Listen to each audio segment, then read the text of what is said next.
Ny angovona energia manandanja indrindra amin'ny vatan'olombelona izay afaka manokatra sy mampiova ny fiainana ara-batana sy ara-panahy mandrakizay dia ny kondalini. Chakra ny fototra na kodiaran'ny fototra izay fanalahidin'ny fiainana sy ny fahafatesana izy io, fanalahidy mampisokatra ireo kodiarana rehetra amin'ny vatana. Nolazaina fa faty ny miresaka azy ity, lazaina fa loza be ary mahafaty. Vavahady mampiditra any amin'ny helo, maro izay rehetra lazaina mba anaratsiana ny fifoasan'ny kondalini. Miresaka aza ity daholo na ny boky tsotra na ny baiboly. Ary iresaka n'ity aho dia fantako fa misy ny teny hoe mampianatra zavatra diso. Ny karazan'olona manaraka dogma sy fivondronan'olona iray maromaro na manaraka finoana iray dia voafetra ny fahaizany sy ny fivelaran'ny fanainy. Nampiomanina ny mpino rehetra, na izany amin'ny finoana abrahamika na kristianina, fa ho avy ny antikrista. Maro ihany koa ny milaza ny pejy eto hoe antikrista. Ho avy ny fampianarana diso satria rehefa mifoha amin'ny torimaso ny rehetra dia mikaroka amin'ny alalan'izy irery ihany ary mahita ny marina izy. Misokatra ny masony dia iteny sy anamarina ny mbola ao ampandrina mbola matory amin'ny torimasom-panahy lalina fa tsy misy marina ankoatra ny boky masina dia ny baiboly na ny korana na izay mitovitovy amin'izany ihany no lazaina fa marina. Inona moa ny antony nanaratsiana sy nanambaniana ny vehivavy hoe mpamadika, ratsy, mpamitaka, taranak'Eva? Nahoana Eva no lazaina fa namitaka ny Adama? Nahoana ihany koa no paoma no rezaina fa nomeny Eva ny Adama? Nahoana no paoma no resainao anatin'ilay hoe voankazo voarara? Nahoana no nambolena teo daholo ireo voankazo ireo dia ny paoma irery ihany no lazaina hoe tsy azo hohanina? Ohatrany hoe natao fanahiniana ihany no nanasiana sy nambolena azy teo? Moa ve tsy fantatra ilay Andriamanitra hoe hihinana an'io paoma io izy mivady indray andro any ary raha toa ka tena izy tokoa no nahary izao tontolo izao ary raha toa ka tena izy ilay omaly an'io ary mandrakizay, moa ve tsy fantatrany fa hihinana io paoma io izy mivady ireo indray andro any? Moa ve tsy tokony mampieritreritra fa izany hoe misy zavatra tsy mitombona ao? Tsy paoma ilay amidy eny an-tsena na ilay paoma nambolena nasiana zezika tao an-tsaha no resaina eto hoe no an'ny Eva. Ho porifointsika hoe paoma ny pain no resaina eto ary ho porifointsika eto ihany koa hoe ny kondalini no resaina eto hoe ny hinana ny voankazo voarara ilay biby lava niresaka tamin'ny Eva ka mety hitovy amin'Andriamanitra ianareo ary lasa mahafantatra ny marina sy ny diso ary tsy ho faty intsony ianareo fa ho lasa immortel. Ho porifointsika ihany koa hoe nahoana no i Eva izay vehivavy no nosafidiana niresahin'ilay bibilava ary nahoana ny bibilava no nosafidiana iresaka amin'ny Eva fa tsy ny gidro izay nolazaina fa avy amin'ny gidro isika ary taranaka gidro ny olombelona. Nahoana ny kristianina nisafidy ny sapin no ampiasaina amin'ny fankalazana ny Noely?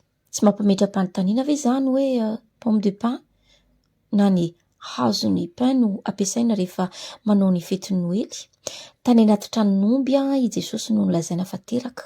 Nefa toa sapin no ankalazana azy dia manapaka hazo sy mividy io hazo io ny rehetra maneran-tany isaky ny Desambra.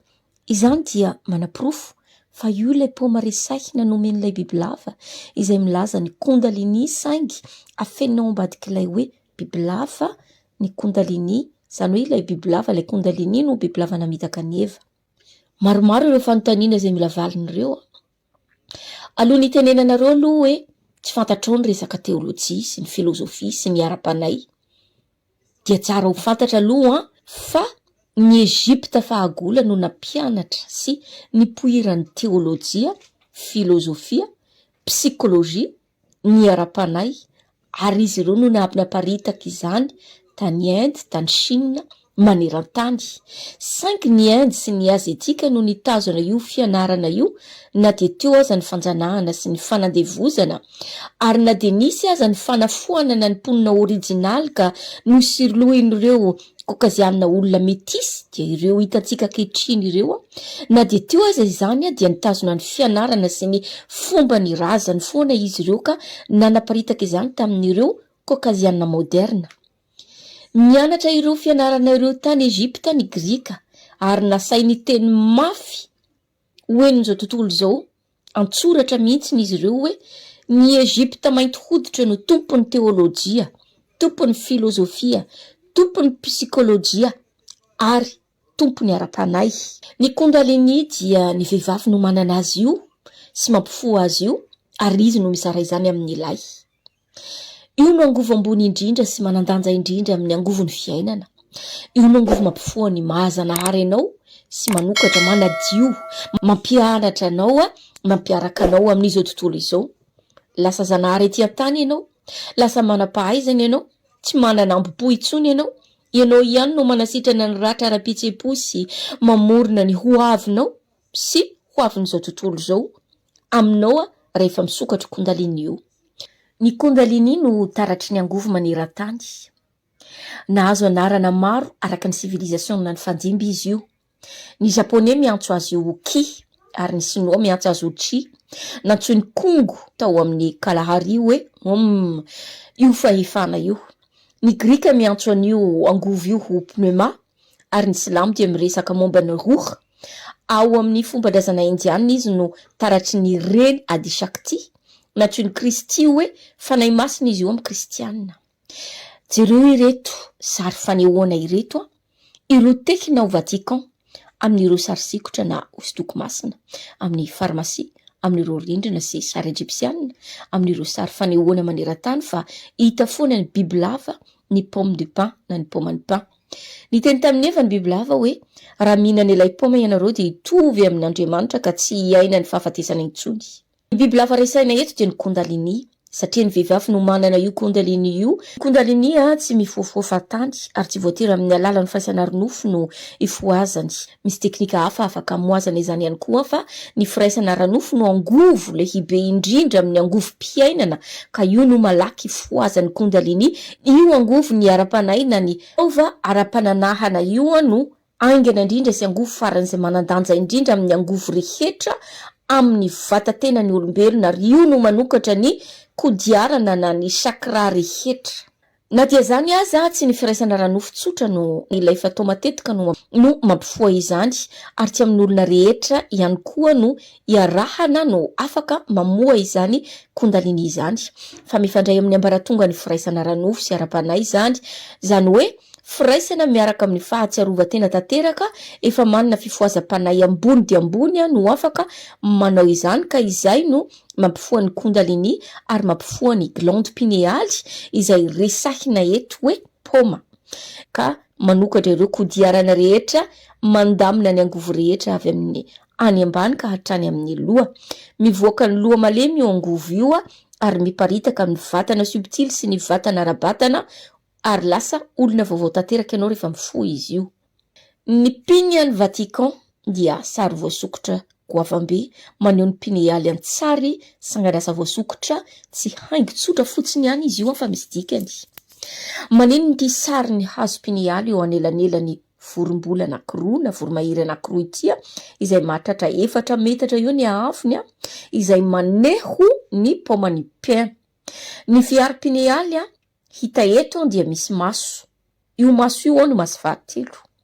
Ny glande pinéale no seza misy ny maso fahatelo. Voarafitra amin'ny maso ara-batana roa izy io hita eo amin'ny volony vorombolana ny voromahery. Ao no misy ny tsiambaratelo ny fiainana sy ny fahafatesana, ny fiainana mandrakizay. Io dia misy ny fahalalana miafina avy amin'ny alalan'io no ahafahan'izy ireo mitsidika ny plan cosmika ivelan'ny tany. Io no manokatra ny maso fahatelo, ahafahana manana tsindrimandry, fahaizana tsy manapetra. Ny fandikana ara-panay raha tena mandalina tsara dia milaza fa io pain io na io pomme de pain io no lazaina ao anatin'ny tantarany Eva sy ilay bibilava fa tsy paoma akory. Tsy paoma no natolotry menarana any Eva. Amin'ity fomba fijery ity ny pinéale dia maneho ny fahazoana fahalalana miafina, fahalalana voarara ho an'ny olombelona. Ao amin'ny sary masina kristianina ny pinéale dia hita eny rehetra eny. Ny papa mihitsy no mampiasa tehina pastoraly nasiana pinéale. Mariky ny fahefany ara-panay sy ny fifandraisany amin'ny divinité na amin'ny fahamasinana na ny fahendrena raha ny marimarina kokoa ny tena mbara sy aseho amin'ity tehina pastoraly izay misy pomme de pain ity. Ny pain na pomme de pain ilay voankazo miafina ny mandrakizay sarobidy sy masina ity dia naratsiana sy nolazaina fa zavatra mampidi-dozaka tsy tokony fohazina ary tsy tokony risaina akory. Lazainy sasany hoe mahafaty, mahalasa-dala. Maro ny zavatra risaina mikasikazy tia toy ny fanaratsiana ny firesan'ny diastraly ihany koa hoe sarotra manao izany, saripady, mahafaty, mahalasa-dala nefa zao ity eto mbola salama tsara ary afaka mirehare amin'ny mikasika izany ary tena misaotra ny tenako noho izany rehetra izany no ahafahako mizara sy mahafantatra fahalalana maro. Ireo marika ireo izay hitantsika miparitaka amin'ny herina zao tontolo izao indrindra ireo sary bibilava roa amin'ny toeram-pijaboana na farmasia dia nomena ny reny Andriambavy izay nahafoha io Kundalini io voalohany tany Ejipta, izay nanjaka teo amin'ny Sumeriana ary hatrany Ejipta. Matetika izy no aseho ho bibilava satria ny herin'ny Kundalini dia vehivavy. Kundalini no manome antsika ny fahaterahantsika faharoa mariky ny Kundalini ho sary voromahery sy bibilava satria ny voromahery dia terak'indroa. Voalohany izy atody, avy eo izy teraka faharoa ka lasa zanaboromahery, toy izany ihany koa ny bibilava. Atody aloha, avy eo izy fohy ilay atody ary mivoaka tao ny bibilava kely. Izany hoe teraka faharoa isika rehefa mifoha ny Kundalinitsika. Tonga saina isika ireo hevitra momba ny fahaterahana indray amin'ny alalan'ny herin'ny angovan-kolaka io dia tsy salasalana fa izay asehon'ireo marika famantarana ny bibilava sy ny voromahery izay toa mivoaka avy amin'ny akoran'atody. Ny voromahery dia ny fahatongavan'ilay zavaboary nateraka indray izay afaka manidina sy manakaiky ny lanitra ary ny bibilava dia manambara ny fiainana ety an-tany sy ny fifandraisana amin'ny natiora sy ny zavaboary ety an-tany ary ny fifandraisana amin'ny tany. Ity hevitra ity dia nolovainy Inde ary nanomezana izy ireo ny anarana hoe Jiva, ilay indroa teraka izay manome cobra sy voromahery mitambatra izay nolovainy izy ireo tamin'ny mpanjaka Ejipsiana mandra-pahatapitry ny tantaran'ny Pharaon. Ao amin'ny fombafomba fananganana ny tempoly, ny mpanjaka dia mitondra ny anaram-boninahitra hoe Snake Charmer. Ny vorona no biby manakaiky indrindra ny hery celestialy na ny angovo celeste. Ny andian-tsoratra izay hita tao amin'ny piramidany Ejipta dia miresaka momba ny fampiraisan'ny mpanjaka amin'ny kitany lanitra. Eo anelanelan'ny lanitra sy ny tany no misy angovo tena ilaina ary avy roa hiny ara-panahy izay teraka miaraka amin'ny olombelona izy io. Amin'ireo Ejipsiana ny Kundalini dia resahina sy aseho amin'ny alalan'ny Ka na ny Ba. Ny Ka dia mbola velona ho apasana rehefa maty ny olona iray, izany hoe mijanona ao amin'ny fasana ao amin'ilay vatana efa lasa vovoka iny ny Ka. Ny Ba kosa dia fanahy, ny fitsipoka ara-panahy izay manidina rehefa maty ny maty na raha ny marimara kokoa dia rehefa tapaka ny dady volafotsy dia ny Ba ilay fanahy miverina any amin'ny toeran'ny fanahy izay mendrika azy ka izay no mahatonga azy aseho amin'ny alalan'ny vorona ary ny Ka aseho amin'ny alalan'ny bibilava. Ny Ba dia mifanitsy amin'ny vatana manjavozavo na ny vatana subtile na ny vatana energetika izay mitondra ny angovo iankinan'ny Kundalini satria vokatry ny fiaonan'ny vatana ara-batana sy ny fanahy tsy mety maty rehetra rehefa mifoha ny Kundalini. Ny Ka no ampahany mety maty ao antsaitsika izay mampifantoka ny angovo tsy mety ritra avy amin'ny Ba. Kolotsaina maromaro ihany koa no miresaka momba ny angovo, tena ilaina azon'ny olombelona idirana rehefa voalanjalanja izany rehetra izany. Ohatra ny foko Amerikanina sasany dia nino ny angovo iray eo ampototry ny hazon-damosina izay masina loatra ka tsy azo tonotononina fahatany na resaresaina fahatany ny anarany. Ao amin'ny kolotsaina Sumeriana ohatra ny rafitra manjavozavo na ny vatana subtile na ny vatana energetika na ny ora dia asehony amin'ny endrika ny bibilava roa mifamatotra mifandray amin'ny teboka fito. Ny fantsona vovoany dia ny lalan'ny Kundalini, ireo teboka fito ireo dia ny chakrana ny kodiarana fito amin'ny vatana ary bibilava roa dia maneho ny fantsona havia sy havanana. Ny sarin'ny bibilava mifandray amin'ny Kundalini koa dia hita ao amin'ny hindoisma izay inoany mpanaraka ny bibilava kosmika. Anata no namoronana antsika hoy ny Hindu ary ny Kundalini dia taratry ny herin'ny famoronana atao anatintsika rehetra ato. Toy izany ihany koa ny Aztec dia nivavaka tamin'ny Quetzalcoatl, ilay andriamanitra menarana no mpamorona ny olombelona. Ao amin'ny Jodaisma ny Shekhinah dia endrika mahavehivavy an'ilay Andriamanitra tsy toa. Amin'ny teny Hebreo ny teny hoe Shekinah dia avy amin'ny matoantena ara-baiboly hoe Shakhan. Izay midika hoe ny asa fipetrahana. Saingy ampiasaina amin'ny endrika vehivavy izy io. Tamin'ny fiandohany vanim-potoana talmodika, Shekinah dia endrika vehivavy an'Andriamanitra izay nitoetra teo amin'ny olona ary azony saina rehetra ny mandinika azy. Nandritra ny tantara manerana izao tontolo izao dia nisy fahatsiarovatena momba ny angovo ny reny izay mitoetra ao anatintsika tsirairay avy. Ireo kolotsaina sivilizasiona rehetra ireo dia natakatra sy nampiasa izany daholo ary samy amin'ny endriny vehivavy daholo, izany hoe mitondra endrika vehivavy sy aseho amin'ny endrika vehivavy daholo izany rehetrarehetra izany. Misy maharitra 10 taonany maro ny famoazana ny Kundalini, taorian'ny ezaka mafy sy fanoloran-tena 10 taona maro izay nataon'izy ireo. Vitsy ny olona mahavita io asa lehibe io ary na dia izany aza taorian'ny fitsapana maro dia misy ny tsy mahavita sy tsy maharaka an'izany famoazana Kundalini izany. Nefa isika olombelona dia teraka niaraka tamin'ny Kundalini izay efa nifoha ary efa nifoha izy ireo amin'ny isika mbola manana vatana selesta iny. Ahafahantsika mampiova ny toetra-panay izy io sy mitsabo ny tenantsika ny fifohazan'ny Kundalini. Afaka mitsabo ny aretina na sakana ara-pihetsepontsika ny fikarakarana izany Kundalini izany. Manoloana ny fahalalana irezam-pirenena, matetika ny pinealy no aseho amin'ny asa soratra tranainy misy fahalalana momba ny asan'ny maizina na ny ezoterika.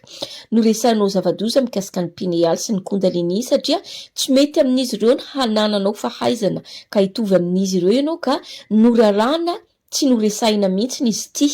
Tsy noresaina mihitsy ity famoazam-panay sy famoazana ny glande pineale ity sy ny Kundalini ity nefa ireo firenena sivilizasiona nifanesy dia samy miresaka sy maneho ity angovo lehibe ity ary samy maneho azy ity amin'ny endrika ny vehivavy. Ho an'ny Aztec, ny marika ny pinealy dia maneho ny hevitra momba ny ara-panay sy ny tsy fahafatesana. Ny andriam-bavy ny fambolena sy ny sakafo Aztec matetika dia aseho amin'ny alalan'ny pinealy eo amin'ireo hazo maitso. Teo an-tanan'ireo andriam-bavy ireo zavatra ireo dia maneho ny tsy fahafatesana sy ny fahaterahana indray.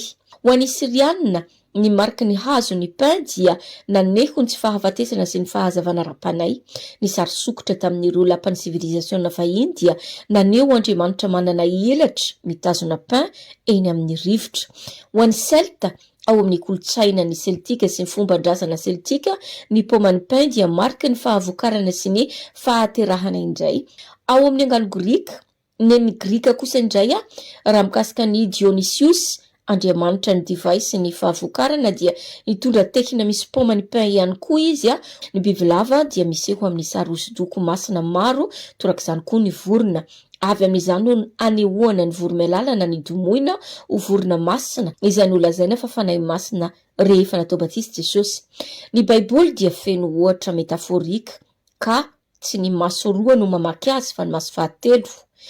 Tsy ny olona rehetra no afaka mamaky an'izany i Baiboly izany na mahafantatra ny zavatra voalaza ao fa matetika dia inconsciemment na lasa machinalement famakiana sy fahafantarana ny Baiboly.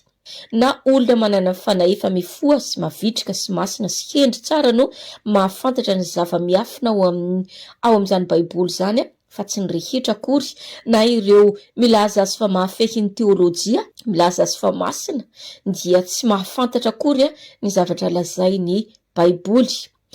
Manome fotoana anao indray amin'ny manaraka, filoma.